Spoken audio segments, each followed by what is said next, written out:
Estamos listos con el abogado Henry Cucalón y por supuesto permítame también, Alcides, darle la bienvenida a nuestro compañero y amigo, el licenciado Julio Ayala Serra, que ya está con nosotros, Alcides. Entonces le damos la bienvenida a nuestro amigo y compañero Julio Osvaldo Ayala Serra. Estimado Julio, buenos días, ¿cómo te va? Qué gusto saludarlo, mi querido Alcides. Un placer. Estamos bien, por suerte, hasta el momento. Vamos a ver si esa suerte nos acompaña por largo tiempo, mi querido amigo. Muy bien, entonces, así esperamos todos.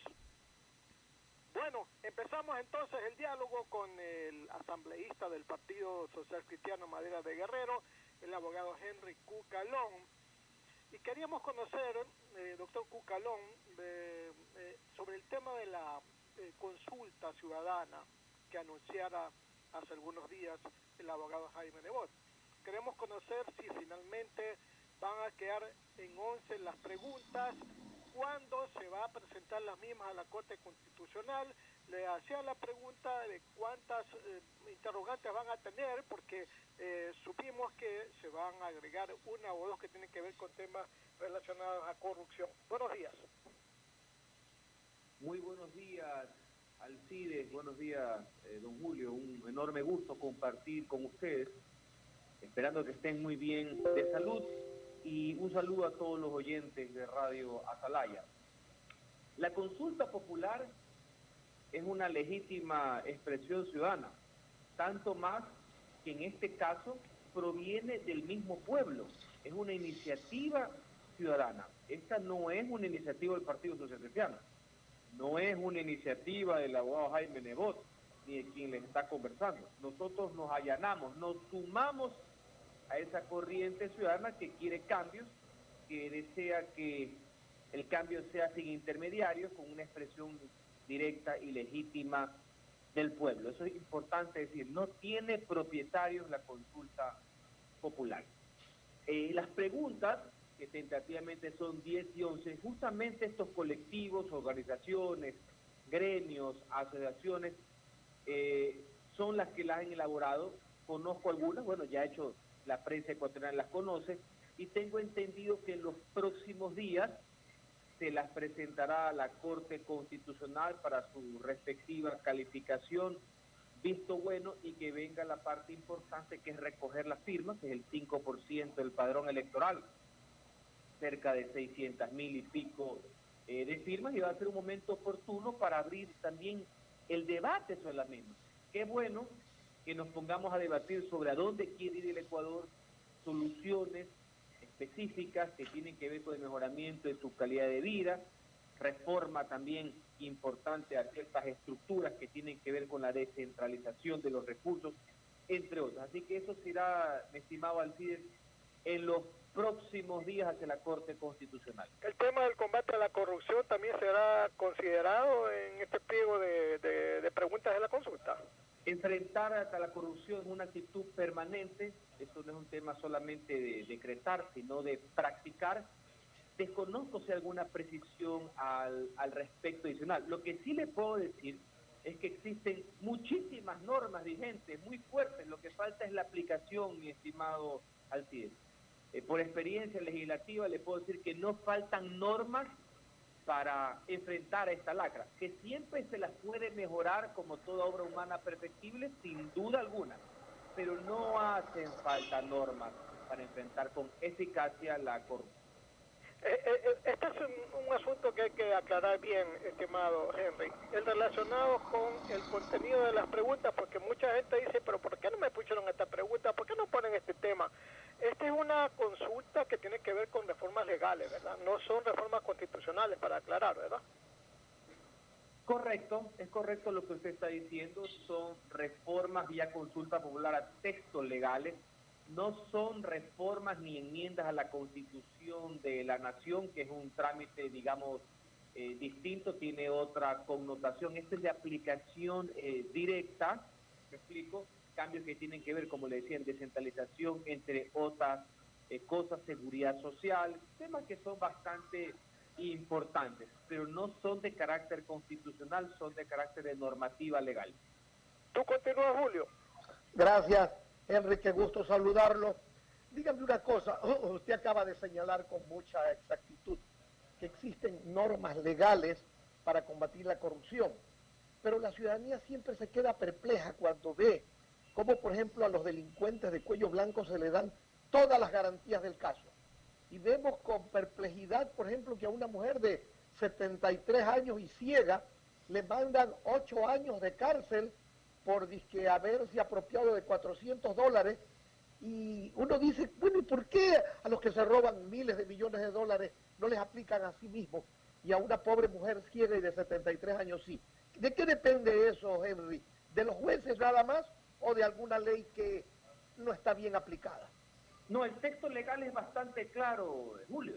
Es un tema de aplicación. Usted comprenderá que el mal uso de los fondos públicos o peculados da lo mismo $1 que $1.000.000. Pues. El Código Penal no hace diferencia de eso. En el caso de la señora, lamentable, por cierto, era un juicio ya con algunos años, es una sentencia, ha pasado el tiempo, es una adulta mayor y enferma. Nadie está dudando inclusive la aplicación de la justicia, sino en qué situación se da. Por eso considero que es dable lo que está haciendo el presidente de la República, que es que le va a aplicar un indulto. ¿Qué es el indulto? La conmutación de la pena.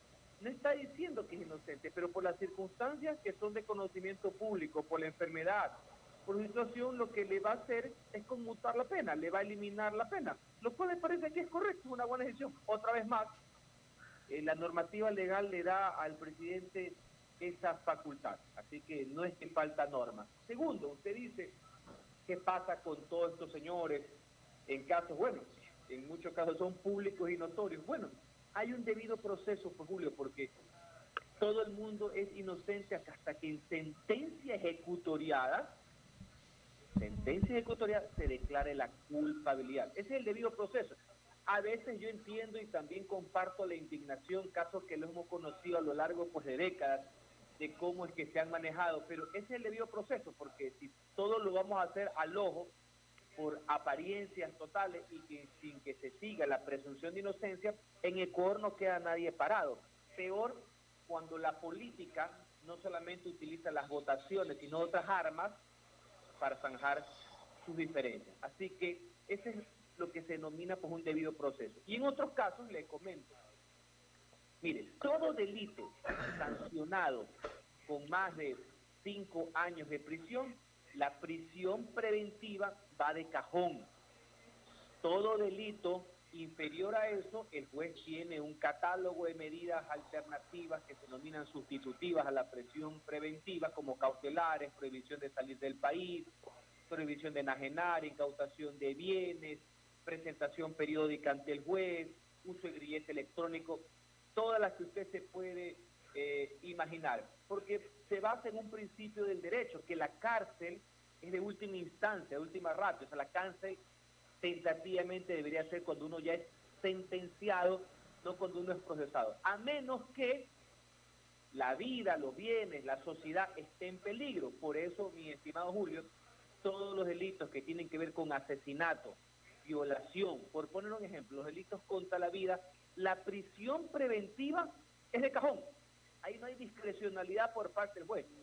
Sin perjuicio que ha habido jueces que han violado la ley y que tienen que ser destituidos.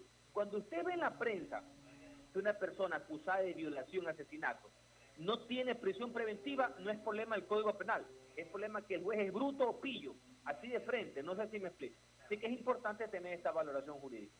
Sí, muy de acuerdo contigo, Henry. Pero hay una situación que se siente y que la ciudadanía reclama permanentemente, ¿no? La aplicación de la ley no se la hace con los mismos parámetros para todos, ¿no? Hay presos, por ejemplo, que tienen celdas especiales, que tienen un policía al lado que los cuida, hay otros que los mandan a la famosa cárcel 4, a otros los rodean de todas las seguridades y garantías, pero a los piguaves, a los pilamungas, a los caizapastos y a los chichandes, a esos te vas a la celda común y ya veía cómo sobrevives. ¿Por qué esa diferenciación en la aplicación de la ley, mi querido Henry?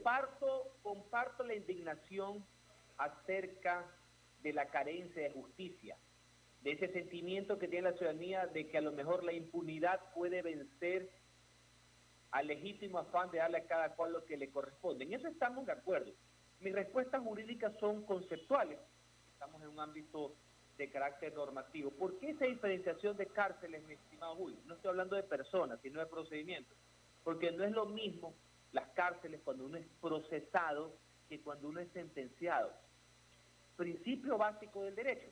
Así no nos gustan las personas que están procesadas. A mí no me gustan tampoco, al igual que usted. Yo comparto, reitero, esa desconfianza, pero lamentablemente soy abogado y tengo que responder. Entonces, no es lo mismo cuando usted lo están investigando y está todavía en instrucción fiscal, ni siquiera está en juicio, que cuando usted está sentenciado pues a 40 años dice el Código Penal, por delitos agravados. 40 años, y en el caso de los delitos contra la vida, gracias a una norma que yo, Henry Cucalón, puse y está en vigencia hasta hace un mes, en delitos contra la vida, pasan los 40 años adentro.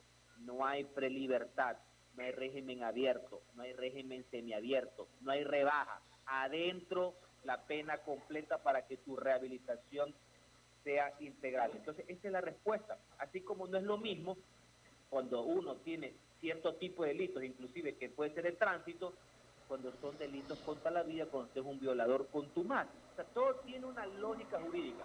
Que los jueces, por ignorancia o por corrupción, la apliquen mal y se beneficien, eso es lo que hay que condenar, lo que hay que rechazar. Explico, ese es otro tema. Usted ha de haber visto, mi querido Henry, que hace unos días pedían para un preso que se lo cambie de cárcel porque se podía contagiar con el COVID, porque en esa cárcel había COVID. Entonces, con el mismo derecho, todos los demás presos debían haber pedido que los cambien de cárcel, porque no puede haber privilegios para unos y para otros lo común. ¿Usted Correcto, qué opina? es verdad, y peor en un régimen carcelario, penitenciario, donde hay brotes de todo orden, porque todo el mundo es igual ante la ley. El Estado debe precautar la vida de todos, inclusive de los que no han respetado la vida de los demás. Esos son los principios jurídicos, y nadie puede tener canonjía. Una vez que yo hago la separación, que no es lo mismo estar procesado que sentenciado, evidentemente en ese tipo de normas nadie puede tener diferencia, de las que existen hace muchos años. Acuérdense con la figura de los atenuados altos en las penitenciarías del litoral, entre otras cosas. Entonces, comprendo, y yo estoy totalmente de acuerdo con usted.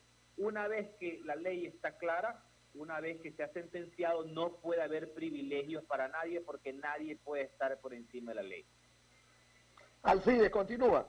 Gracias, Julio. Nuestro entrevistado también es precandidato en esta precampaña electoral, precandidato a la presidencia de la República, dentro de un grupo de 4 precandidatos que ha presentado el Partido Social Cristiano.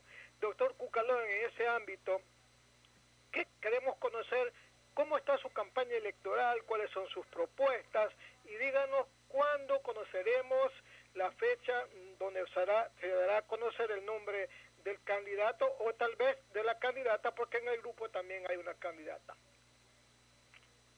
Bueno, yo recibí la enorme responsabilidad por parte del Partido Social Cristiano, las 6 y aliados, de ser uno de sus precandidatos presidenciales para llevar adelante esta lucha permanente por el cambio positivo y por construir el camino de la prosperidad. Para mí es urgente, apremiante la reconstrucción del Ecuador en base a lo que es la reactivación económica, con estímulos hacia el sector privado. Para mí es la única manera, a través de estímulos e incentivos al sector privado, que es el verdadero motor de desarrollo económico, poder generar empleo, que es el grito angustioso, clamoroso que tiene el pueblo ecuatoriano. Creo un Estado eficiente, no grande, pero sí fuerte, que se dedique a la protección social, que todos sus esfuerzos y sus recursos estén canalizados a la seguridad, a la educación y a la salud. Esa es la razón de ser del Estado. Por tanto, no puede haber un exceso del gasto público, no puede haber un Estado grande que no funcione. Esa va a ser nuestra mentalidad desde el día 1, trabajando por la recuperación económica del país. Ese es lo más acuciante que se tiene. A la par, y por eso decía, el enfoque, el perfilamiento en lo que se refiere a la salud, seguir trabajando en lo que es el levantamiento del Ecuador post-crisis sanitaria, que ha sido muy fuerte, que ha llevado miles de vidas de nuestros compatriotas, nos ha dejado una herida enorme, sin precedentes en la historia ecuatoriana, y a la vez todo lo que es el fortalecimiento de la seguridad ciudadana, la vida y los bienes. Eso es lo más importante. Las cifras han recrudecido de violencia, justamente todo lo que son delitos contra la vida. Esos tres enfoques como macro. Le puedo decir muchísimas otras cosas más de las cuales nosotros nos hemos comprometido, no es que hemos hecho promesas, comprometidos, como es, por ejemplo, el respeto absoluto a los gobiernos locales, creemos en la descentralización, la autonomía y muchas cosas más. Usted me decía el tema de las fechas, el candidato o candidata socialcristiana, que yo soy de la idea que tiene que ser propio de nuestro propio seno, tiene que salir la persona que lleve esa bandera, será en la primera, segunda semana máximo del mes de agosto. Recordemos por qué, estamos todavía dentro del tiempo, porque según la normativa del Consejo Nacional Electoral, desde el día 9 de agosto hasta el día 23, si mi memoria no me es ingrata, son los procesos de democracia interna para el escogitamiento de las candidaturas en todo nivel, desde presidente de la República, pasando por asambleístas nacionales, provinciales y parlamentarios andinos. Cuando usted habla de que el candidato social cristiano debe de ser militante o registrado en esa tienda política, es porque hay la posibilidad tal vez de que algún independiente o de otra tienda política sea a la vez el que representa al Partido Social Cristiano en la carrera presidencial. Es un escenario. Recordemos que en la resolución del partido de hace ya prácticamente un mes, esa fue la resolución, que haya precandidatos propios y se dejaba abierta la posibilidad de que un independiente, y entendiendo en ciencias políticas lo que es un independiente, también si se acogía al plan de gobierno, si tiene los antecedentes, porque no puede ser rificito, como usted comprenderá, si se adhiere a la tesis, si quiere ir con los postulados de las 6 y los aliados, también puede ir. Y es una posibilidad. Yo nunca la he descartado. Lo que me he referido es que yo en mi fuero interno deseo, obviamente, si yo soy parte de los precandidatos, deseo la nominación, pero también deseo que sea un candidato propio. Ese es mi deseo, esa es mi legítima ambición, sin perjuicio que el mismo partido ha establecido como una posibilidad que haya un candidato independiente. Cuando es independiente, puede correr bajo nuestra bandera, bajo nuestros signos, bajo nuestros postulados y tesis. Cuando no se es independiente, no solamente que la lógica, sino que el derecho dice que ya no puede correr por nuestra bandera solo, porque la ley prohíbe hacer esos cambios. Recuerden que ya pasó el tiempo de cambio de partidos, sino que ya no será la figura del independiente. Estamos hablando ya es de una alianza entre partidos, que ese es otro escenario que habrá que analizarlo. Yo soy muy criterioso con las palabras. Independiente entre un partido es distinto a jurídicamente alianza entre partidos. Ojo, parece, pero no es lo mismo. Doctor, otro tema relacionado con el futuro del ministro de Finanzas. Ya algunos municipios de Guayas, Los Ríos, Santa Elena, Galápagos y Bolívar han pedido la renuncia del ministro. Ustedes han llamado a juicio político al ministro de Finanzas, Richard Martínez. Y ¿por qué le pregunto esto? Porque hay mucha gente, a través de análisis y comentarios, que dice, pero ¿cómo van a llamar a juicio político al ministro en instantes en que estamos renegociando la deuda externa, especialmente en lo que tiene que ver con los bonos, etcétera? ¿Sigue en pie el llamado de ustedes a juicio político? Sigue en pie nuestro llamado a juicio político, así como varios más presentados por algunas bancadas en la Asamblea Nacional, y para variar, el presidente de la Asamblea, que le hace el juego al gobierno, para eso lo designaron, lo sigue teniendo en una gaveta y no le atrámite. Yo aprovecho esta oportunidad para rechazar la actitud del presidente de la Asamblea. Eso es inaceptable. Lo tiene congelado en el CAL, ya tiene algún tiempo. Son creo que casi 5 solicitudes de juicio político por una serie de incumplimientos. Ojo, una serie de incumplimientos, no tiene solamente que ver con el tema de la deuda externa. O sea, hay un catálogo de infracciones políticamente hablando y de incumplimientos. Me voy ahorita a enfocar en que usted está diciendo. El tema de las rentas. Y yo no estoy hablando del tema, porque yo no soy demagogo.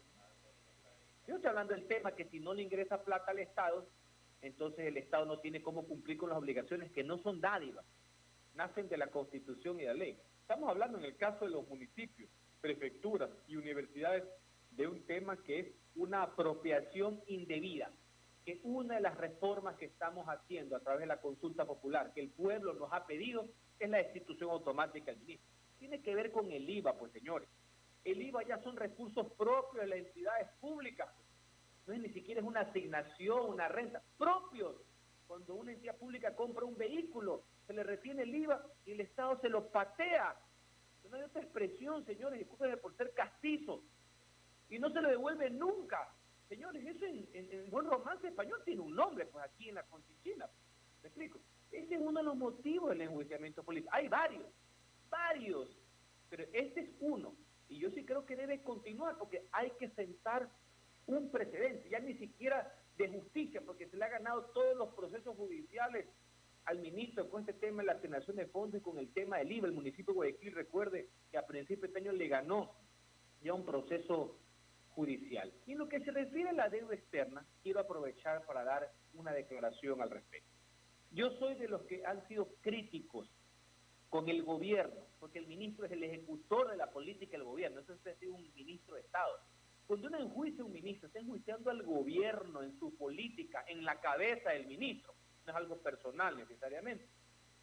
Nunca estuve de acuerdo en lo que pasó en marzo, de haber hecho prevalecer el pago de la deuda por sobre las ingentes necesidades que había en materia de salud. Sin embargo, era una tesis de que pagar, inclusive mintiendo, porque el ministro dijo que no había pagado intereses y sí los pagó, y por eso nosotros lo enjuiciamos. Nosotros no lo estamos enjuiciando por pagar la deuda, porque pagar la deuda no es ninguna infracción o delito. Uno podrá o no estar de acuerdo en la modalidad, pero no es infracción. Nosotros lo llevamos a juicio entre las varias causales por mentirle, porque dijo que no pagó cuando se había pagado. Pero inclusive esa tesis de que se pagó para recibir los fondos hubiera sido dable en el sentido del famoso toma y daca, pero no funcionó pues automáticamente. No es que vino la plata automáticamente y sí se dejó desguarnecido el pueblo ecuatoriano de su salud. Pero quiero hablar de lo que está sucediendo ahora, estimado Alcides y Julio. Puede haber diferencias en el manejo de la negociación con los acreedores y la renegociación. Yo he querido que esto termine para poder tener una evaluación total. No he querido ni ser fatalista, porque la negociación no ha terminado, ni ser triunfalista como algunos opinólogos de que ya todo es maravilloso cuando tampoco había terminado. Pero sí les dejo una idea fuerte. Más allá de alguna diferencia de criterios, yo sí deseo algo, yo deseo lo mejor para mi país. Y yo sí deseo que la reestructuración, del cual es una de nuestras tesis, no es el no pago por el no pago, para caer, reitero, en un default. No, para mí era un motivo de renegociar, de reestructurar en mejores términos. Si eso se consigue, ojalá en los mejores términos, qué bien por mi país. Yo no puedo por política desearle el mal a un tercero y que se perjudique mi pueblo solo porque fulano o mengano me cae mal. No. Eso no es hacer Ecuador. Ojalá que termine bien. Que pudo haber sido mejor cuando uno no es corifeo de los acreedores, como el caso del ministro, sí.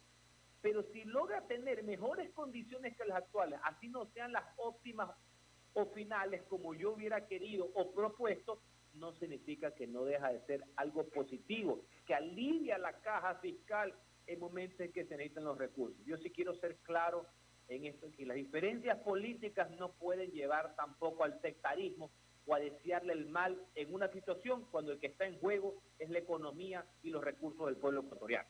Julio, tú sigues. Gracias. Henry, ¿cuál va a ser el mecanismo para escoger al candidato social cristiano? ¿Será de acuerdo a alguna encuesta que están realizando o es la asamblea la que decide entre los 5 o el independiente?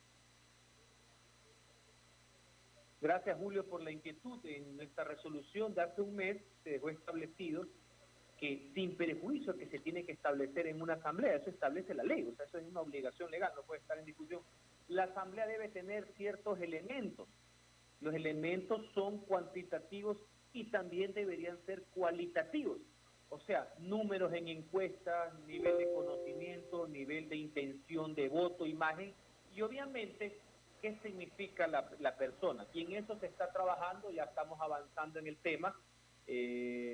Todos nos hemos sujeto a las mismas condiciones, sin perjuicio que seamos claros también. Es muy difícil en 30 días poder hacer una especie de campaña en todo el sentido de la palabra, no solamente por esta nueva normalidad, como se denomina, sino por la complejidad de la comunicación. ¿Me explico?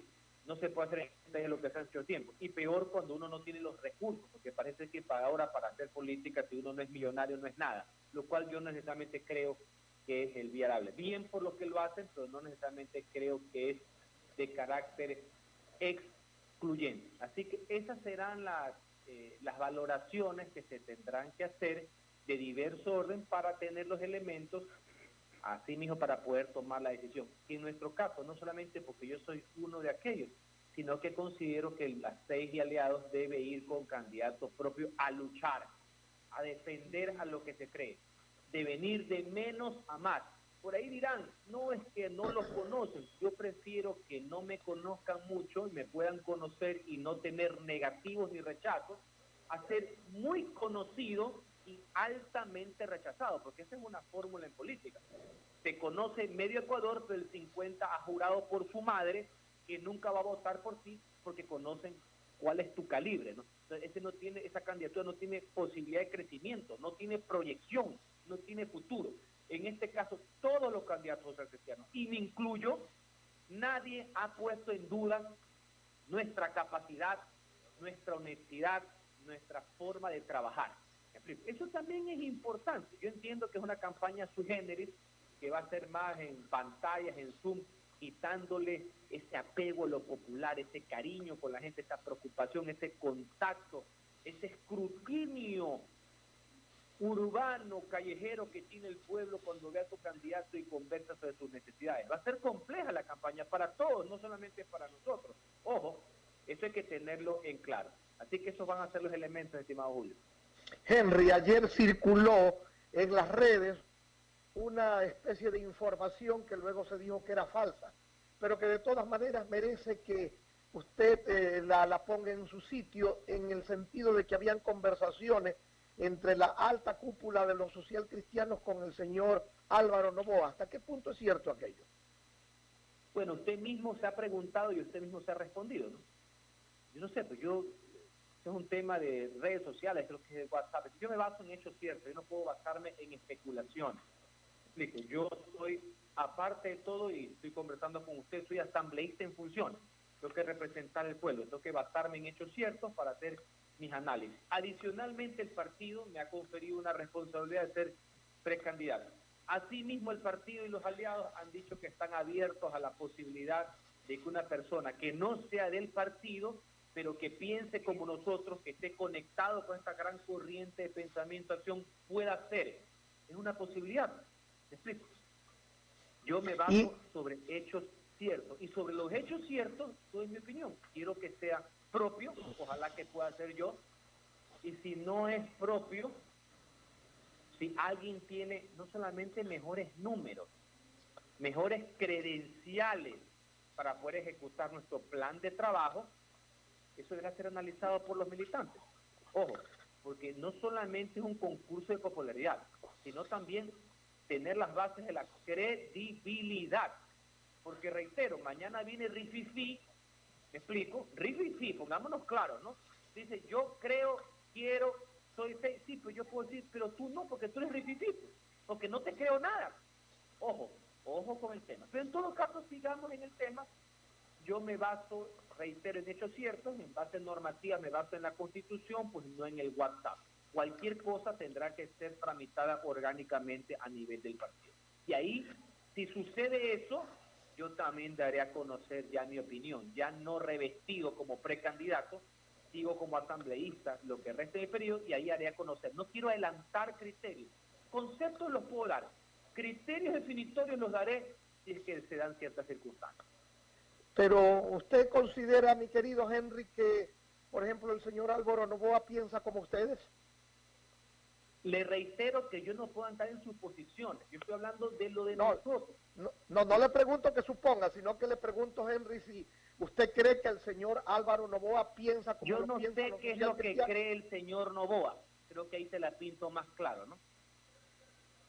Bueno, el señor Noboa ha sido candidato varias veces y ya le reitero, su mi estimado Julio, yo, Henry Eduardo Cucalón Camacho, yo sé, él ha sido 5 veces candidato presidencial, candidato por el PRE, con dueño propietario de 2 partidos políticos, asambleísta constituyente por una sola sesión, porque no fue constituyente, porque no entregó su declaración patrimonial. Yo sé de historia política y sé quién es. Y en base a eso le respondo lo que creo yo no sé qué es lo que cree él. Punto, dejémoslo de ese tamaño.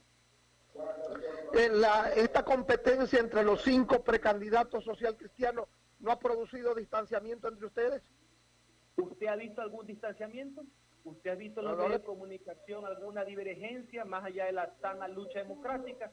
Creo que ha sido un buen ejercicio para el país. Creo que ha sido positivo. Y ojalá, con madurez, haya un cambio en la cultura política del Ecuador y hagamos cumplimiento real, no nominativo de la ley. Porque la ley del año 2009 dice que aquí debe ser como en Estados Unidos, elecciones primarias. Y no nos engañemos, que en la práctica no todos lo han hecho de esa manera. ¿Me explico? Aquí ya veo los opinólogos. Si son 5, que es una burla. Si fuera 1, que es el dedo. Aquí hay gente que no hay tusa que le calce. Pues. Pero yo sí creo que es un ejercicio válido, democrático, de cambio cultural, que va a ir mejorando a lo largo de los años. Recordemos que hace 1 año y medio también tuvimos una interna no declarada, así que cabe la palabra, entre 2 precandidatas a la alcaldía de Guayaquil, y creo que eso fortaleció a la tendencia, sacó lo mejor de cada uno, y finalmente eso salió Cintia Viteri, que es nuestra actual alcaldesa.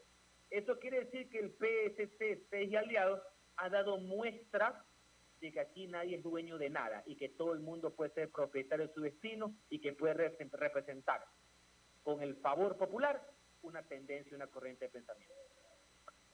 Gracias, y Alcides continúa. Son las 9 de la mañana con 9 minutos. Queremos agradecerle al asambleísta Henry Cucalón por acompañarnos en esta programación.